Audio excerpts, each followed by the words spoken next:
नमस्कार दोस्तों, मैं आपका दोस्त और आपका होस्ट अदनान सर। जैसा कि दोस्तों आपको याद होगा कि G20 का जो समिट हो रहा था 2022 का, उसका जो होस्ट कर रहे थे वो प्यारे से भारत कर रहे थे।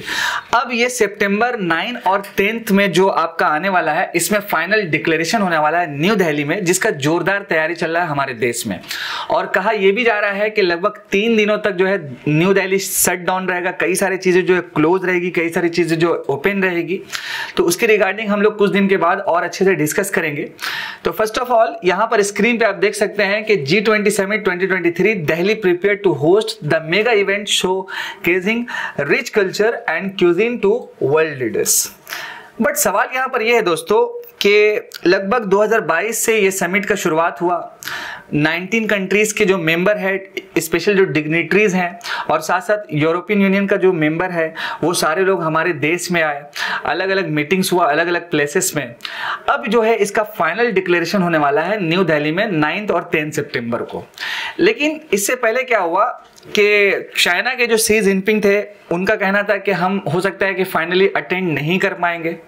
और इसके साथ साथ अभी रिसेंट में एक और न्यूज़ बना है कि जो रशिया के प्रेसिडेंट है, मतलब कि आपका पुतिन, वो भी बोले हैं कि हम अटेंड नहीं कर पाएंगे। तो हो सकता है कि रशिया की तरफ से जो वहाँ के फॉरेन मिनिस्टर है वो आएंगे यहाँ पर, मे भी हो सकता है, ऐसा कुछ हम नहीं कह सकते राइट नाउ।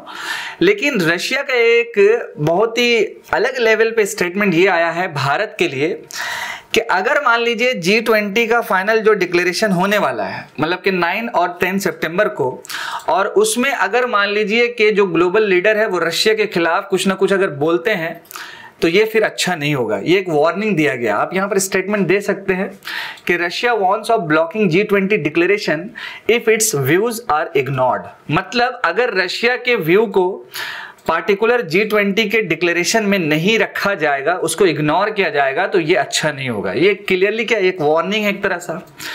और सूत्रों से ये भी बताया गया है कि चाइना के जो शी जिनपिंग हैं, तो जो प्रेसिडेंट है आपका, तो हालांकि यूएस के जो प्रेसिडेंट है जो बाइडेन जी, तो उन्होंने बताया कि हो सकता है कि शी जिनपिंग अटेंड करेंगे, तो अभी ये कंफर्मेशंस नहीं है। लेकिन जो पुतिन है रशिया का, तो वो तो जो है आपका वो फाइनली अटेंड नहीं करेगा, लेकिन वहां के जो फॉरेन मिनिस्टर है वो जरूर अटेंड करेंगे इस पार्टिकुलर मीटिंग को। लेकिन रशिया ने ये वार्निंग दिया है। तो आज के इस वीडियोस के माध्यम से हम लोग इस पार्टिकुलर वार्निंग को किस तरह से लिया जाए, इसके साथ साथ क्या इग्नोरेंस है, और सबसे इंपॉर्टेंट चीज है कि ये जो डिक्लेरेशन होता है इसका एक्चुअल में मीनिंग क्या होता है। जैसा कि दोस्तों आप सभी को पता है कि अगर मान लीजिए कि हम पूरे साल भर में इस मीटिंग को कंप्लीटली होस्ट कर रहे, अलग अलग जो है लीडर आए, अपना स्टेटमेंट दिए, और फिर फाइनली जब उसका कंक्लूजन होने वाला रहेगा, जब एक स्टेटमेंट निकलेगा और वहां पर कई सारे जो ग्लोबल लीडर है वो स्किप कर देंगे मीटिंग को, तो फिर ये फाइनल कंक्लूजन कैसे बनेगा, कैसे एक स्टेटमेंट बनेगा, कैसे सारे जो लीडर है एक जगह पर आकर के एक फाइनल जो है कंक्लूड करेंगे उस चीजों को। डिक्लेरेशन का मतलब यही हो गया कि सारे जो कंट्रीज के जो स्पेशल डिग्निटरीज हैं, जो मेंबर्स हैं, वो इस पार्टिकुलर एक एजेंडा पे काम करेंगे। लेकिन यहाँ पर तो शी जिनपिंग भी स्किप कर रहे हैं। अब देखिए आगे क्या होता है। रशिया का पुतिन तो खैर नहीं आएगा, बिकॉज भारत ने क्लियरली बोल ही दिया है कि जो जेलेंस्की का जो एंगल है वो G20 पे नहीं रखा जाएगा। जेलेंस्की जो है वो अटेंड भी नहीं करेगा G20। तो पुतिन को आना चाहिए, लेकिन वो नहीं आ रहा है इसके बावजूद भी। अब आपको याद होगा कि इससे पहले कई सारा और भी समिट हुआ, जैसे कि आपका ब्रिक्स का समिट हुआ, जो 5 ग्रुप का जो आपका मेंबर है, Brazil, Russia, India, China and आपका साउथ अफ्रीका, जोहान्सबर्ग में। तो उसमें भी क्या था कि रशिया की तरफ से वहां के फॉरेन मिनिस्टर आए थे, पुतिन नहीं आया था, आपको याद होगा। और फिर उस पार्टिकुलर मीटिंग में 6 कंट्री को जो है ऐड किया गया। तो जनवरी 2024 से उसका जो है प्रोसेस स्टार्ट हो जाएगा। तो आखिर पुतिन करना क्या चाह रहा है, या फिर मान लीजिए कि इस तरह का स्टेटमेंट क्यों आ रहा है। और अगर मान लीजिए कि ये साल भर प्रोग्राम चला, उसका अगर मान लीजिए कि कंक्लूजन अच्छा ना हो, डिक्लेरेशन अच्छा ना हो, तो फिर इसका क्या इंपॉर्टेंस बचता है फर्स्ट ऑफ ऑल। तो इसके साथ साथ दोस्तों आज हम थोड़ा सा बात ये भी करेंगे G20 के रिगार्डिंग, ग्रुप ऑफ 20 के रिगार्डिंग, कि कितनी कंट्री जो अलग अलग मेंबर है उसका नाम, ये कैसे वर्क करता है, कैसे मीटिंग करता है, और साथ साथ कुछ इंपॉर्टेंट करंट अपडेट भी इसका देखेंगे दोस्तों। फर्स्ट ऑफ ऑल यहाँ पर आप देख सकते हैं रशिया के रिप्रेजेंटेटिव जो है यहाँ पे नॉर्मली आपका कि लैवरोव से Russia will block G20 declaration if view are ignored. आपको याद होगा कि यही जो लैवरोव जी थे, ये आपका ब्रिक्स का जो मीटिंग हो रहा था, तो साउथ अफ्रीका में ये प्रेजेंट थे। तो इन्होंने ये क्लियर मेंशन कर दिया कि अगर G20 में रशिया का जो व्यूज है उसको नहीं रखा जाएगा, उसके एंगल को नहीं रखा जाएगा, तो फिर क्या होगा कि ये सही नहीं रहेगा और ये भारत से उम्मीद किया जा रहा है कि उसके भी एंगल को रखा जाए ओवरऑल दोस्तों। तो इन्होंने क्लियरली कह दिया। इसके साथ साथ जो सबसे इंपॉर्टेंट पॉइंट है इस पार्टिकुलर सेशन का, जो है आपका इंपॉर्टेंट डिक्लेरेशन।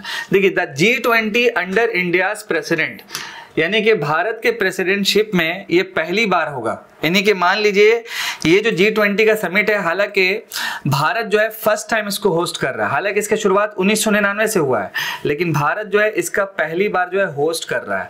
और हर पार्टिकुलर मीटिंग के बाद या समिट्स होने के बाद इसका एक डिक्लेरेशन आया है। और अगर मान लीजिए कि इस पार्टिकुलर मतलब के कंक्लूजन में कोई डिक्लेरेशन नहीं आता है, तो ये भारत के लिए भी सही नहीं होगा दोस्तों। ये सबसे इंपॉर्टेंट पॉइंट है। तो यहाँ पर देख लीजिए, going down as the first summit to conclude without a joint statement, which is most important। ये पॉइंट सबसे ज्यादा इंपॉर्टेंट है। Since the forum was created in 1999, मैंने आपको ऑलरेडी बताया, if consensus is not reached between members। देखिए दोस्तों, अगर हम कुछ मीटिंग कर रहे हैं तो हमारा एक एजेंडा होता है। G20 बनाने का भी एक इंपॉर्टेंट एजेंडा था, स्पेशली फाइनेंशियल क्राइसिस को कैसे टेकल किया जाए।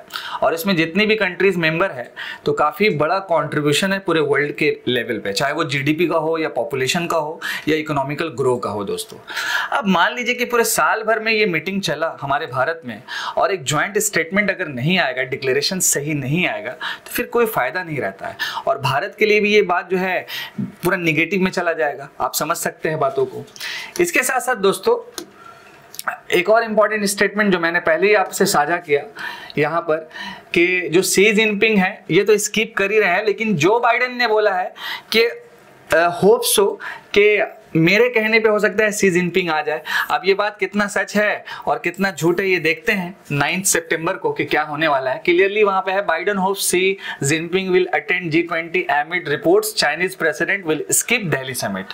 क्लियरली मेंशन्ड है यहाँ पे। अब देखते हैं कि आगे क्या होता है इसमें इंपॉर्टेंट चीज है। इसके साथ साथ इससे पहले जो G20 का जो एक समिट हुआ था आपका बाली इंडोनेशिया में हुआ था, और ये आप देख सकते हैं ऑफिशियल जो आपका स्टेटमेंट है, बाली लीडर्स डिक्लेरेशन, जो 15 और 16 नवंबर 2022 में ये डिक्लेरेशन आया था। और दिसंबर से फिर जो है भारत इसको होस्ट करना शुरू किया G20 को। तो ये डिक्लेरेशन आना काफी महत्वपूर्ण है, काफी इंपॉर्टेंट है दोस्तों, जिसमें एक ज्वाइंट स्टेटमेंट रहता है, अलग अलग कंट्रीज के अकॉर्डिंग जो भी उसकी बातें हैं उसको रखा जाता है, और साथ में सब मिलके फिर आपस में कंट्रीब्यूट करके कोऑपरेट करके एक अच्छा सा लेवल पे काम करते हैं दोस्तों। इसके बाद हम बात करेंगे G20 के रिगार्डिंग कि इसमें ग्रुप ऑफ जो मेंबर्स हैं उनका नाम क्या है, ये कैसे वर्क करता है, साल में कितनी दफा मिलता है, और सबसे इंपॉर्टेंट इसमें ट्रॉयका सिस्टम क्या होता है ओवरऑल दोस्तों। तो आइए फर्स्ट ऑफ ऑल हम उसमें चलते हैं। जैसा कि यहाँ पर देख सकते हैं, अगर हम बात करें G20 के ओरिजिन का, तो लगभग एशियन फाइनेंशियल एक क्राइसिस हुआ था 1997 और 1999 के बीच में। This was a ministerial level forum which emerged after G7 invited without develop and developing economy the finance minister and central bank governor, जैसे हमारे भारत के हिसाब से फिर ये RBI का गवर्नर हो जाएगा यहाँ पे, begin meeting in 1999। तो आप देख सकते हैं, तो ये फोरम का जो सबसे इंपॉर्टेंट एजेंडा है इकोनॉमिकल कोऑपरेशन, इकोनॉमिकल ग्रोथ और फाइनेंशियल क्राइसिस से कैसे टैकल किया जाए और एक दूसरी कंट्री आपस में मिलकर के कैसे ग्रो किया जाए, ये सारा कुछ इंपॉर्टेंट इसका मेन ऑब्जेक्टिव है दोस्तों। इसके साथ साथ 2008 का जो फाइनेंशियल क्राइसिस हुआ था, द वर्ल्ड सा the need for a new consensus building at the highest political level. It was decided that the G20 leader would begin meeting once annually। अब जो G20 का जो मीटिंग होता है वो साल में एक ही बार होता है, ये रिमेंबर रखिएगा बात को दोस्तों, ठीक है। सबसे important point, to help prepare this summit, the G20 finance ministers and central bank governor continue to meet on their own twice a year। इसके साथ साथ जितने भी इसमें ग्रुप ऑफ कंट्री मेंबर्स है, तो मतलब हर एक पार्टिकुलर कंट्री के जो फिनेंस मिनिस्टर हैं, हमारे हिसाब से निर्मला सीतारमन जी हो गई, और सेंट्रल बैंक के जो गवर्नर यानी कि शक्तिकांत दास जी हो गए, वो साल में 2 मरतबा जो है मिलेंगे दोस्तों, और जो भी इंपॉर्टेंट डिस्कस होगा इकोनॉमिकल एंगल से उस पर डिस्कस किया जाएगा। They meet at the same time as the international monetary fund and the world bank दोस्तों, ठीक है। तो ये आपका ओरिजिनेशन था। इसके बाद हम बात करेंगे अबाउट G20 के बारे में। तो मैंने ऑलरेडी बताया, ये एक तरह का इनफॉर्मल ग्रुप है जिसमें 19 कंट्री है, और साथ साथ आपकी यूरोपियन यूनियन हो गई, और कुछ इंपॉर्टेंट रिप्रेजेंटेटिव रहता है जैसे इंटरनेशनल मॉनेटरी फंड, और साथ साथ आपका वर्ल्ड बैंक हो गया दोस्तों।